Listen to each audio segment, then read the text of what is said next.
Armaduras relucientes, códigos de honor inquebrantables, valientes caballeros que arriesgaban su vida por el rey, la fe y una dama durante la Edad Media. Esto es lo que nos han contado. Pero ¿y si te dijera que buena parte de esa imagen es una fantasía construida siglos después de que esos hombres hubieran muerto? ¿Y que la realidad era bastante más sucia, más brutal y mucho más interesante que cualquier película de Hollywood? Hoy vamos a hablar de caballeros medievales de verdad, no los del Señor de los Anillos, los reales. Los que pasaban horas entrenando desde niños, los que se endeudaban para costearse su propia armadura, los que a veces traicionaban a sus señores por dinero y los que también, en ocasiones contadas, fueron genuinamente extraordinarios. Y si hablamos de algo extraordinario, debo mencionar el mejor lugar de internet para comprar videojuegos con descuento. En Instant Gaming podrás encontrar juegos como Manor Lords, Crusader Kings 3, Europa Universalis 5, Civilization, Anno y muchos otros con los mejores precios del mercado. Usa el link de la descripción y aparte de apoyar el canal estarás dando un respiro a tu cartera. Muchas gracias Instant Gaming por patrocinar este vídeo. En este episodio vamos a ver quiénes eran los caballeros medievales, cómo vivían, cuánto costaba serlo y sobre todo, cuánto hay de mito y cuánto de verdad en la figura más icónica de la Edad Media. Así que sentaos relajaos porque esta es la historia de los caballeros medievales.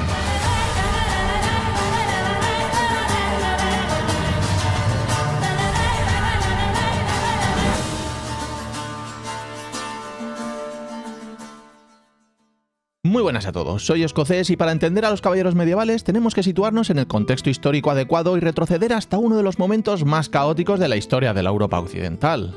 En el año 476 después de Cristo cayó el Imperio Romano de Occidente y con él cayó también toda la administración centralizada y su organización política. En su lugar lo que quedó fue un mosaico de reinos fragmentados en guerra constante entre sí, sin ejércitos organizados ni permanentes, con la economía destrozada y con amenazas llegando por todos los frentes. Y no exagero, 300 años después, entre los siglos 8 y 10, Europa estaba siendo atacada simultáneamente por vikingos por el norte, magiares por el este y musulmanes por el sur y el oeste. Era literalmente la peor vecindad posible. Entonces los señores feudales, que eran quienes tenían el poder real sobre el territorio, se enfrentaron a un problema concreto. ¿Cómo defiendes tus tierras si no puedes permitirte un ejército permanente? La solución fue sencilla pero transformadora. Concedes a guerreros profesionales tierras, estatus y protección, y a cambio, cuando les llamas, ellos acuden a caballo armados y listos para combatir por ti. Y así era como se organizaban, pero queda por nombrar un elemento que parece menor pero lo cambió todo: el estribo. Sí, ese pequeño arco de metal donde metes el pie. Introducido en Europa occidental en torno al siglo VIII, el estribo permitió que un jinete pudiera usar el impulso del caballo para golpear con una lanza sin caerse.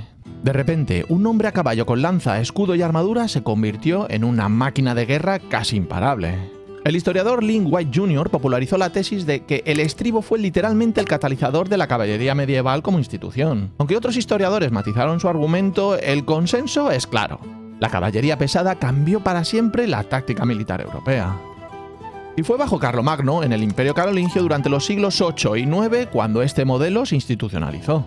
El caballo, la armadura y la lealtad vasallática. Ahí estaba el germen del caballero medieval. Después llegaron los siglos 11, 12 y 13, la plenitud. Los caballeros ya no eran solo guerreros contratados, eran la élite, símbolo de estatus. Participaban en las cruzadas, se organizaron en órdenes militares como los templarios, los hospitalarios, Santiago, Calatrava, y se desarrolló el ideal caballeresco: honor, lealtad y defensa de la fe. Un código de conducta que los diferenció, al menos en teoría, de simples mercenarios. Pero te aviso ya de algo: a partir del siglo XIV la figura del caballero medieval empezó a desmoronarse. La infantería de los arqueros en Crécy, Agincourt y Legnano demuestran que un hombre a pie, bien organizado, puede matar a un caballero pesado. Y después llegaría la pólvora, y con ella el fin de la caballería medieval. Pero no nos adelantemos, por ahora centrémonos en los caballeros de la plena y la baja Edad Media, del caballero medieval arquetípico, del caballero medieval que todos tenemos en mente. Así que hablemos ahora de la vida de un caballero desde su nacimiento hasta su muerte. Si querías ser caballero medieval, lo primero que necesitabas era elegir bien a tus padres, y no es broma. Los caballeros surgían casi exclusivamente de familias nobles o de vasallos con recursos suficientes para costear una formación que duraría décadas. Nacer campesino significaba que, por mucho valor que tuvieras, las puertas de la caballería estarían básicamente cerradas para ti. Hubo alguna excepción, pero eran eso, excepciones. Así que digamos que nuestro futuro caballero nace en el seno de una familia vasalla de un señor feudal. Los primeros años, bueno, pues una vida normal para la época, que no era precisamente sencilla, claro, pero el destino ya estaba trazado. Con aproximadamente 7 años, el niño abandonaba la casa de sus padres, y no para ir a un colegio, sino a un castillo. Normalmente al de otro noble, no el de su propio padre, porque así se podían crear nuevos lazos vasalláticos y se evitaba que el niño se ablandara con el cariño materno. Aquello tenía lógica, aunque a mí me parezca bastante trágico. Y así empezaba su etapa como paje, que duraría aproximadamente hasta los 14 años. Pero ¿y qué es lo que hacía un paje? Pues de todo, servía a los adultos del castillo, aprendía modales, etiqueta, nociones básicas de religión, algo de lectura y escritura en latín y, por supuesto, comenzaba su entrenamiento físico. Montar a caballo desde pequeño era fundamental. También practicaban con armas de entrenamiento de madera y hacían ejercicios de fuerza y agilidad y aprendían los rudimentos del combate.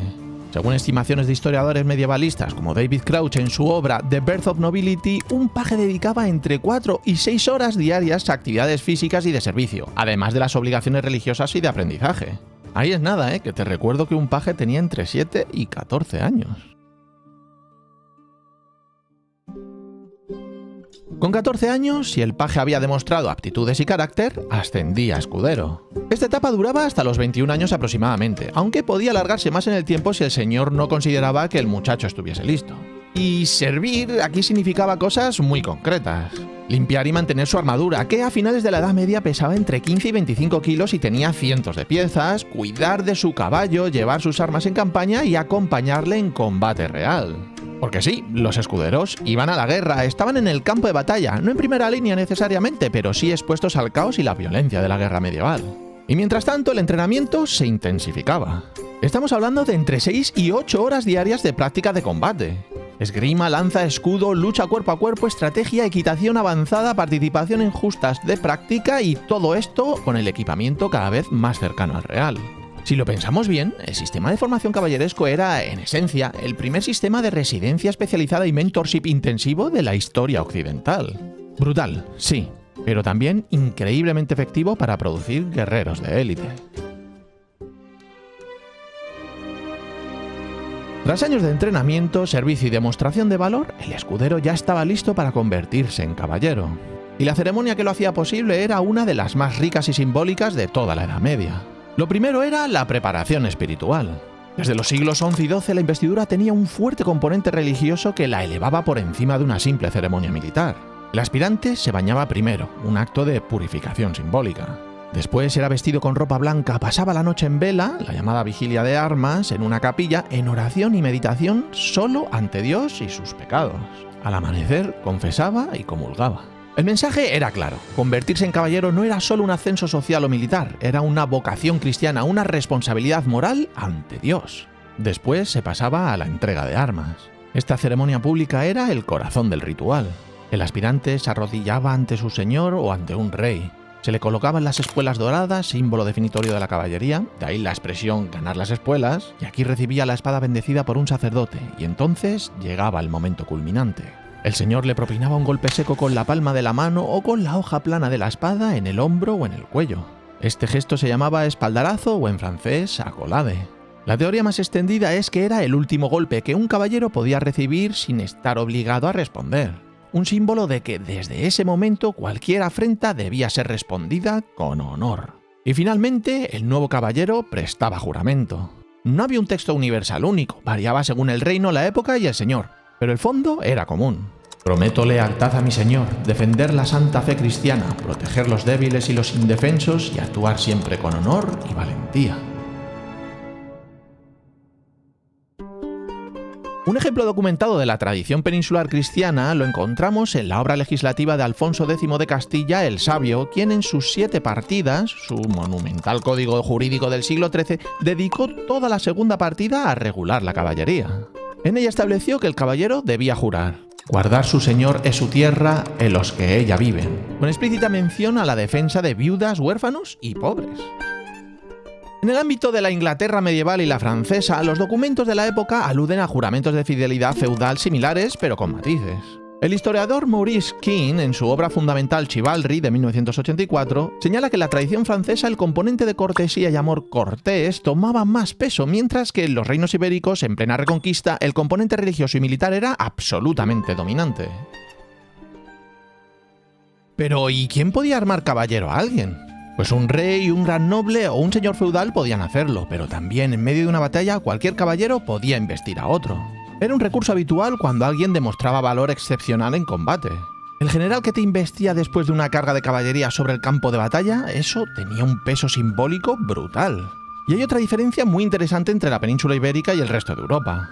En los reinos cristianos hispanos, Castilla, Aragón, Navarra y Portugal, la caballería estaba más vinculada a la figura del rey como máxima autoridad investidora, en parte porque la reconquista exigía un control más centralizado del esfuerzo militar. En cambio, en Francia o Inglaterra, la capacidad de investir a caballeros estaba más distribuida entre la alta nobleza, lo que generaba una red más descentralizada pero también más compleja de lealtades y obligaciones. Pero volviendo con el tema, nuestro caballero acaba de ser investido, y aquí es donde el mito empieza a chocar un poco con la realidad. La vida de un caballero medieval no era una sucesión de gestas épicas y rescates de doncellas. Era, en gran medida, administración, economía y mucho tiempo de espera entre campañas.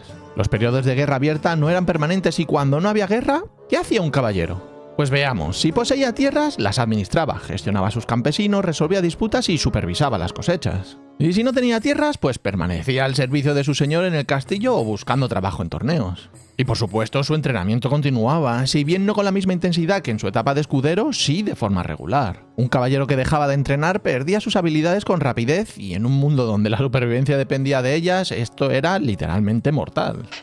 Se estima que un caballero adulto dedicaba entre 2 y 4 horas diarias al mantenimiento de su condición física y marcial. Y es que en el campo de batalla los caballeros eran la élite absoluta, eran la unidad de choque, la punta de lanza. Cuando una formación de caballeros pesados cargaba en cuña, el impacto era devastador. El crujido del metal, los cascos del caballo, el impulso de cientos de kilos de hombre y animal en movimiento, no había infantería medieval que aguantara esa carga. El historiador John Franz, en Western Warfare in the Age of the Crusades, del año 1999, afirma que la caballería pesada fue durante siglos la principal herramienta decisiva del campo de batalla en la Europa occidental, capaz de romper líneas enemigas y perseguir a ejércitos en retirada de una forma que ninguna otra unidad podía igualar. Y si hago un episodio de caballeros medievales sin hablar del que probablemente sea el más famoso de todos ellos, me vais a crujir, así es que venga, vale. Hablemos de Rodrigo Díaz de Vivar, el Cid campeador. Hablemos de él de manera breve pero honesta. Rodrigo Díaz de Vivar nació en el año 1043 en Vivar, cerca de Burgos. Era de familia noble pero no de la alta nobleza. Sirvió al rey Sancho II de Castilla, combatió en numerosas batallas y tras la muerte del rey fue al servicio de Alfonso VI, pero la relación con Alfonso fue tormentosa. Fue desterrado no una, sino 2 veces. Y ya en el exilio se puso al servicio de reyes musulmanes. Trabajó como militar mercenario para el rey moro de Zaragoza, Al-Muqtadir. Sí, el máximo héroe de la Reconquista combatió al servicio de un rey musulmán durante años, y lo hizo muy bien y cobró muy bien por ello. Luego conquistó Valencia en 1094, lo gobernó hasta su muerte en el 1099 como señor prácticamente independiente y murió como el hombre más poderoso del Levante peninsular. ¿Fue un caballero honorable? Pues depende de qué entiendas por honor. Fue absolutamente leal a su propia visión del código caballeresco, valiente, hábil y honrado en el combate directo. Pero se podría decir que también fue pragmático hasta el cinismo cuando sus circunstancias lo exigieron. Richard Fletcher, que tiene una pedazo de biografía llamada The Quest for el Cid del año 1989, lo define como un hombre de su tiempo, no de la leyenda, subrayando que mezcló religión, pragmatismo y ambición personal de una forma que lo hacía perfectamente medieval, pero bastante menos perfectamente caballeresco. El Cid fue grande, pero no fue el caballero pristino que el poema del mío Cid construyó, y eso lo hace, para mí, mucho más interesante. Pero bueno, sigamos con la vida de los caballeros medievales. La vida de un caballero podía terminar de muchas formas. La batalla era la más obvia y también la más épica, pero no era necesariamente la más común. Las heridas infectadas mataban más que las espadas. La medicina medieval era limitada en el mejor de los casos y directamente peligrosa en el peor. Una herida de lanza que hubiera sobrevivido perfectamente con antibióticos modernos podía matar en días por una sepsis. Los que sobrevivían a décadas de campaña tendían a morir administrando sus tierras, viejos, con los huesos destrozados por años de carga con armadura y caídas de caballo. Y el honor tampoco era universal como nos cuenta Hollywood. ¿Caballeros sin honor? Pues los había y muchos. Los anales medievales estaban llenos de nobles que violaron juramentos, traicionaron a sus señores, saquearon civiles, tomaron prisioneros para pedir rescates incluso cuando se había rendido en condiciones pactadas. Y también había caballeros que eran directamente ineptos. La batalla de Nicópolis en 1396, por ejemplo, fue un desastre cruzado causado en parte por la impulsividad y la arrogancia de los caballeros franceses que ignoraron los consejos militares para cargar directamente a su muerte. Y es que el honor a veces era pura teatralidad. Comparado con los estándares actuales, el código de honor caballeresco era más un ideal aspiracional que una práctica consistente. Si hacemos una pequeña analogía, se parecía bastante, y salvando las distancias, a lo que hoy llamaríamos valores de marca corporativa. Bonito en el papel, pero variable en la práctica. Pero esperemos un momento. Antes hemos dicho que muchos morían administrando sus tierras, pero ¿podía un caballero poseer tierras? Esta pregunta puede parecer obvia, pero esconde bastante complejidad. La respuesta corta sería sí. Podía, pero no siempre, y cuando las tenía tampoco eran exactamente suyas. Espera, que te explico. El sistema feudal funcionaba de la siguiente manera. Un gran señor, un duque, un conde, incluso un rey, concedía a un caballero un feudo, es decir, un territorio con sus campesinos, sus cosechas y sus recursos. A cambio, el caballero juraba fidelidad y servicio militar. Él administraba esas tierras, recibía las rentas de los campesinos que trabajaban en ellas y las usaba para financiar su equipo militar y su vida. Pero ojo aquí, la tierra no era realmente del caballero, era del señor que se la concedía. El caballero tenía derecho de uso y explotación, pero si rompía el juramento, si traicionaba a su señor, las tierras podían ser confiscadas sin mayor trámite legal. Pero entonces, si las tierras no eran suyas, ¿su descendencia las podía heredar? Y la respuesta es que sí, y es que de hecho, en muchos casos, el feudo podía pasar de padres a hijos. Las leyes de primogenitura se consolidaron durante la Edad Media precisamente para evitar la fragmentación de territorios. Pero eso sí, el heredero debía renovar el juramento de fidelidad al señor y este debía reconocer formalmente la sucesión. Si no lo hacía, bueno, pues no lo heredaba. Vamos a ilustrar esto con el ejemplo de los Marshalls, los condes de Pembroke. William Marshall, considerado el mejor caballero de su época, tú ten en cuenta que el propio rey inglés Ricardo Corazón de León lo llamó el mejor caballero del mundo, pues logró transmitir sus títulos y tierras a sus hijos a través de una carrera impecable de lealtad feudal a 4 reyes diferentes. Y es que su habilidad para navegar las aguas peligrosísimas de la época feudal inglesa fue tan extraordinaria que historiadores la estudian hoy como un modelo de gestión vasallática. George Duby dedicó parte de su obra William Marshall del año 1984 a analizar precisamente cómo el servicio fiel fue la moneda con la que este caballero construyó su linaje. Y ahora me pregunto, ¿y qué pasaba si un caballero con tierras moría sin heredero? Pues te lo estás imaginando, las tierras revertían al señor feudal directamente, el feudo se disolvía, no había herencia sin heredero reconocido, el señor podía reasignarlas a quien él quisiese. Como te decía antes, era un sistema diseñado para mantener el control centralizado del territorio. Pero cuidado aquí, no todos los caballeros tenían tierras. Una parte significativa de los caballeros medievales eran lo que en la época se llamaban caballeros andantes o caballeros sin feudo. Hombres que vivían al servicio de otros señores, de los torneos y del botín de la guerra. El caso más famoso fue también el del ya mencionado William Marshall en sus primeros años. Antes de acumular tierras y títulos, fue durante años un caballero errante que financiaba su vida ganando torneos y capturando rivales para cobrar el rescate. Así de prosaico era el asunto. Pero en fin, aparte de años de durísimo entrenamiento, torneos y guerras, aún había algo que les complicaba la vida todavía más. Y es que ser caballero era obscenamente caro. Para empezar, un caballo de guerra, el famoso destrero, podía costar el equivalente a varios años de renta de un feudo mediano. Una armadura completa de placas del siglo XIV, el tipo que todos imaginamos cuando pensamos en un caballero, en Inglaterra, por ejemplo, podía costar entre 15 y 30.000 libras esterlinas. Eso equivale, conservadoramente hablando, entre 150.000 y 300.000 euros actuales. Tan solo la armadura. Y después añádele las armas, el mantenimiento, el escudero al que debías de pagar, por supuesto, el equipo de campaña y un montón de cosas más. Imagínate para un caballero sin feudo, más que un caballero andante era una hipoteca andante. Your Grace, I ask the honor of a place in your Kingsguard. Y ahora una pregunta que hay que hacerse, porque la cultura popular y Hollywood nos ha dado versiones de todos los colores sobre este asunto. ¿Podían las mujeres ser caballeros? La respuesta histórica directa es no, no podían. La caballería medieval era una institución masculina, vinculada estructuralmente al servicio vasallático feudal y al combate militar, roles que el sistema social medieval asignaba exclusivamente a los hombres. Las mujeres nobles tenían poder, en ocasiones más del que la historia les ha reconocido, pero la investidura caballeresca no era parte de ese poder. Pero siempre en la historia las excepciones existen y merecen ser contadas. En la península ibérica, tras la conquista de Tortosa en 1148, durante la Reconquista, el conde de Barcelona, Ramón Berenguer IV, fundó la Orden del Hacha. una orden honorífica concedida a las mujeres que habían defendido activamente la ciudad durante el asedio. Según las crónicas, cuando los hombres habían abandonado las murallas, fueron las mujeres quienes las sostuvieron. La orden les otorgaba privilegios concretos. Podían heredar en igualdad con los hombres, estaban exentas de ciertas cargas fiscales y tenían reconocimiento público de su valentía. Fue sin duda un hito extraordinario, pero era honorífico, no feudal. No las convertía en caballeras en el sentido técnico y jurídico del término. Y ahora te voy a leer el pensamiento. Seguro que estás pensando, ¿y qué pasa con Juana de Arco? Vale, pues te cuento. Juana nació en 1412 en Domremy, un pequeño pueblo del noreste de Francia, en plena Guerra de los 100 años. Francia estaba destrozada.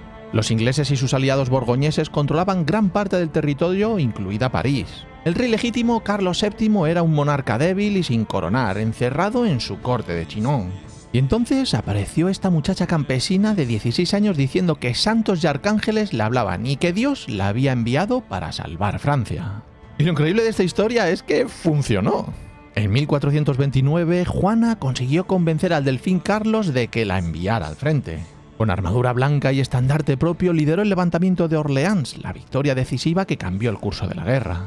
Después condujo al ejército francés en una serie de victorias que permitieron la coronación de Carlos VII en Reims en el julio de 1429. Todo esto en menos de un año. ¿Era Juana de Arco una caballera medieval? No, no en el sentido técnico y jurídico. Nunca fue investida formalmente, no era noble ni vasalla, no prestó juramento feudal ni formaba parte de la estructura jerárquica caballeresca. Y aunque su liderazgo era religioso y carismático, no era militar en el sentido institucional. Llevaba armadura, combatía en primera línea y encarnaba los ideales de honor, valentía y defensa del reino que cualquier caballero hubiera reconocido como propios. Así que sabiendo todo esto, si queremos ser históricamente precisos, no fue una caballero o caballera. Fue algo que la Edad Media pues no tenía una categoría para nombrar, y eso en cierta manera para mí lo hace todavía más fascinante. Y bueno, por si sientes curiosidad, Juana fue capturada por los borgoñeses en 1430, vendida a los ingleses y juzgada por un tribunal eclesiástico en un proceso profundamente político y quemada en la hoguera en Rouen el 30 de mayo de 1431. Tenía 19 años.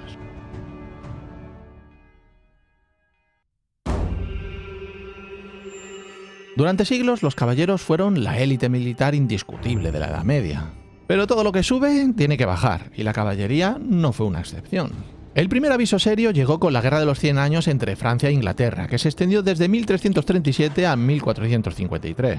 En batallas como Crécy en 1346 y Agincourt en 1415, los arqueros ingleses con sus arcos largos demostraron algo que muchos nobles se negaban a aceptar. Una formación de hombres a pie bien entrenados podía destrozar una caballería pesada. En Crécy, los caballeros franceses cargaron repetidamente contra las posiciones inglesas y fueron abatidos en masa por flechas antes de llegar al contacto. Las crónicas hablan de miles de caballeros muertos, incluyendo los más grandes de la nobleza francesa. El rey Felipe VI ordenó carga tras carga y carga tras carga fue rechazada. Fue una auténtica carnicería. En Italia, ya desde el siglo XIII, las ciudades-estado habían desarrollado infantería comunal que derrotó a caballeros en batallas como Legnano en 1176 y en Courtrai en 1302, donde la infamia llegó al punto de que la infantería flamenca se llevó cientos de espuelas doradas de los caballeros franceses muertos como trofeos. Por cierto, a esa batalla se le conoce como la Batalla de las Espuelas de Oro. No es que fueran muy sutiles, la verdad. Pero el golpe de gracia a la caballería llegó con la pólvora. Las primeras armas de fuego aparecen en Europa en el siglo XIV, lentas, imprecisas y muy peligrosas para quien las usaba, pero muy pronto empezaron a mejorar. Y con la pólvora también llegaron los cañones, armas capaces de derribar murallas que habían resistido siglos de asedios. Murallas que habían sido el hogar y el símbolo del poder de los caballeros feudales, desaparecieron. En el siglo XVI el proceso fue irreversible. Las armaduras de placas que habían evolucionado durante siglos para resistir espadas y lanzas no podían hacer nada contra un proyectil de arcabuz. Y a la vez, y casi más importante, los estados nacionales modernos, Francia, España, Inglaterra, entre otros, comenzaban a construir ejércitos profesionales permanentes pagados con impuestos. Ya no necesitaban depender de la red vasallática feudal para tener soldados. Podían contratar a miles de infantes, artilleros y arcabuceros que costaban mucho menos que un caballero individual y eran en conjunto mucho más efectivos. El caballero como función militar dejó de existir. Lo que sobrevivió fue el título, una distinción honorífica, un reconocimiento social, una medalla sin contenido marcial. En España, como en otros países europeos, los reyes siguieron nombrando caballeros, pero ya no era para que fueran a la guerra, era para que vinieran a la corte. Una institución que había tardado 5 siglos en construirse, tardó menos de 200 años en volverse militarmente irrelevante. Y ahora ya solo nos queda preguntarnos, ¿los caballeros medievales fueron los héroes impecables de las leyendas? No. ¿Fueron simples mercenarios brutales sin código moral? Tampoco. Fueron algo mucho más interesante, hombres de su tiempo, criados desde niños en una cultura de violencia y honor, atrapados entre el ideal que aspiraba a lo sublime y una realidad que frecuentemente los empujaba al pragmatismo más crudo, financieramente exprimidos por los costes de su propia existencia, políticamente vulnerables a la voluntad de sus señores, y militarmente decisivos durante 5 siglos que moldearon Europa de una forma que todavía sentimos a día de hoy. El caballero medieval no fue un superhéroe al estilo Marvel, fue una herramienta del feudalismo que, cuando el feudalismo cayó, también cayó con él. Y lo que nos quedó fue el mito. Y el mito, como siempre, es más manejable que la realidad. Pero si hay algo que me llevo de todo este estudio es que incluso dentro de ese sistema brutal y desigual hubo hombres y mujeres que intentaron estar a la altura de algo más grande que ellos mismos. No siempre lo lograron, casi nunca lo lograron del todo, pero el intento, la aspiración, dice algo de la humanidad que merece ser recordado.